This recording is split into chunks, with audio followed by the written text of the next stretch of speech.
തൊട്ട് തന്നെ ആണെങ്കിൽ കുറച്ച് പ്രശ്നങ്ങൾ ഉണ്ടായിട്ടുണ്ട്. നാട്ടുകാരെ മുഴുവൻ പറ്റിച്ച് എന്റെ സൈഡിൽ നിന്ന് ഉണ്ടായിട്ടുണ്ട്, അവന്റെ സൈഡിൽ നിന്ന് ഉണ്ടായിട്ടുണ്ട്. കുറെ കാലമായി ഞാൻ സഹിക്കുന്നു. ഇനി ഇതുപോലുള്ള വൃത്തികേടും കാണിച്ച് എന്റെ പിറകെ നടന്നാലുണ്ടല്ലോ. ഞാന് അനുവിനോട് പെട്ടെന്നുള്ള ദേഷ്യത്തിലും സങ്കടത്തിലും തോന്നിപ്പോയതാ. ബാക്ക് സ്റ്റാബ് ചെയ്തു അങ്ങനെ ഇങ്ങനെയൊക്കെ പറയുന്നത്. എല്ലാരും അനുമോളെയാ പറയുന്നത്. അനുമോൾ ഇങ്ങനെ കാട്ടി അങ്ങനെ കാട്ടി എന്നൊക്കെ ഉള്ള സംഗതി. അവളുടെ PR-ന് അവൾ വെച്ചത് കൊണ്ട് അവരിങ്ങനെ ചെയ്തു അങ്ങനെ ചെയ്തു എന്നൊക്കെ ഉള്ളൊരു സാധനം.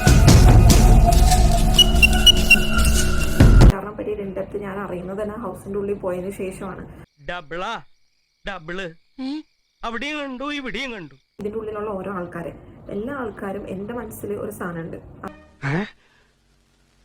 നേരാണോടെ നീ പറഞ്ഞത്? അത് ഏറ്റക്കുറച്ചിലുകൾ ഉണ്ടാവാം, പക്ഷെ ഒരു സ്ഥാനം ഉണ്ട് എന്റെ മനസ്സിൽ. ഒന്ന് നിർത്തണോ തന്റെ ഈ പുളു? എടുത്തിയാട്ടുണ്ടെന്ന് അറിയാലോ, എടുത്തിയാട്ടുണ്ട്. പക്ഷെ എടുത്തിയാട്ടുണ്ട് ഇല്ല എന്നൊന്നും പറയുന്നില്ല, ദേഷ്യമുണ്ട്. നീ എന്റെ മുഖത്ത് നോക്കി നുണ പറയാനും തുടങ്ങിയല്ലേ? ഇവള് കൽപ്പിച്ചൂട്ടിയിട്ട് എന്തിനെങ്കിലും ഉപദ്രവിക്കുന്ന അങ്ങനത്തെ ഒരു സംഗതി ഞാൻ വിചാരിച്ചിട്ടുണ്ടായിരുന്നു. അതിന്റെ കാര്യത്തൊരു തീരുമാനമായി.